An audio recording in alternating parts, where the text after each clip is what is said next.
Why everything happens for a reason. Have you ever felt like life is just messing with you? Like you're doing everything right, working your tail off, staying kind, keeping the faith, and then out of nowhere the floor just drops out from under you? I've been there. You lose that person you thought was the one. You get passed over for that promotion you deserved. Your dream turns into a nightmare overnight. In those gut-wrenching moments, you look up and ask, why me? Why is everything falling apart? Most people call it bad luck. They call it a tragedy. But what if I told you that your biggest loss was actually a massive setup for your greatest win? What if I told you that the very thing that's burning down in your life right now is actually the only thing that's gonna save you? Stick with me. The story is about to flip your perspective on pain and timing upside down. You aren't losing. You're being redirected. Once upon a time, there was this guy. Let's call him Elias. Elias was on a massive ship crossing the ocean, headed for a fresh start. He had his whole life packed in a few bags, dreaming of making it big. But man, the universe had a different plan. A brutal storm hit. The ship was tossed around like a tin can. Before he knew it, everything was gone. The ship sank, and Elias found himself washed up on the shore of a tiny, dead silent island. He was the only survivor. For the first few days, he was frantic. He'd stand on the beach for hours, screaming his lungs out at the horizon, "Hey! Over here! Save me!" But zip. Nothing. Just the sound of the wind. He realized he had to get his act together if he wanted to survive.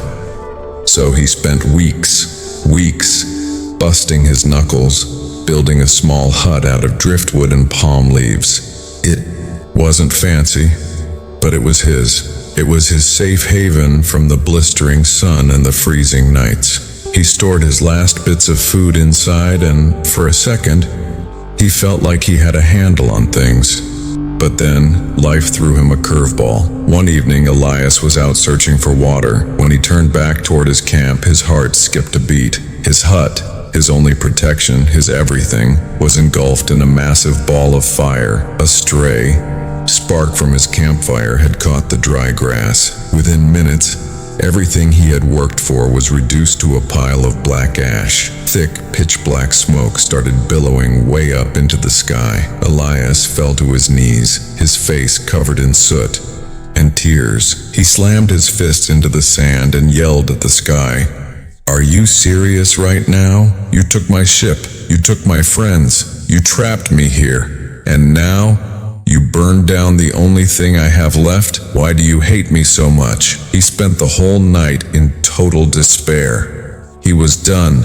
He felt abandoned, forgotten. Just a guy, lost in the middle of nowhere with zero hope left. The next morning, Elias was woken up by a sound that felt like a dream.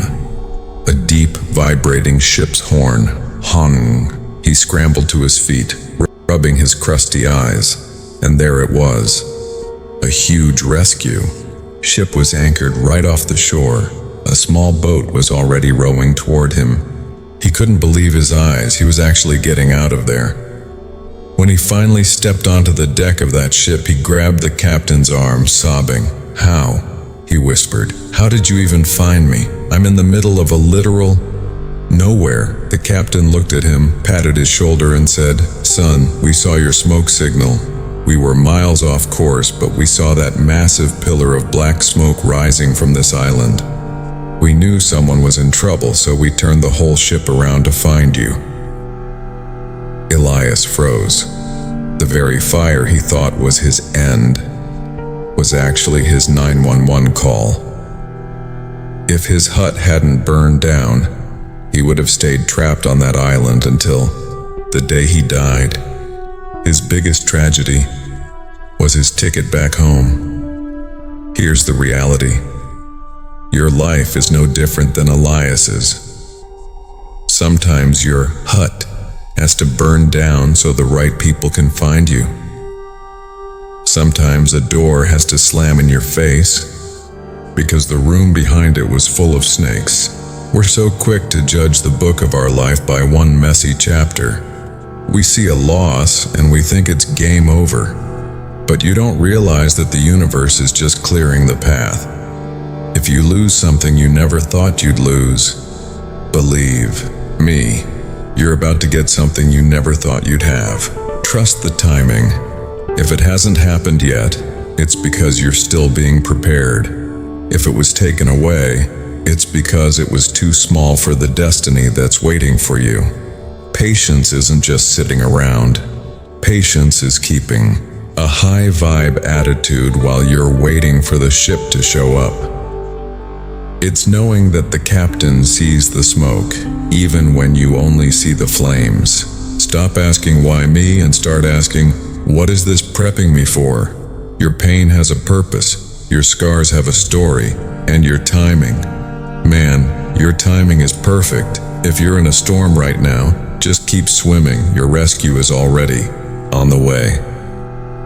The fire you're crying over today might just be the light that leads you home tomorrow. If this story hit home for you, do me a favor. Drop a comment saying, I trust the process. Let the world know you aren't afraid of the fire anymore. And hey, share this with someone who's struggling.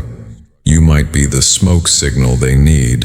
Today, I'm Marcus. Keep your head up and your heart full of grit. I'll catch you in the next one.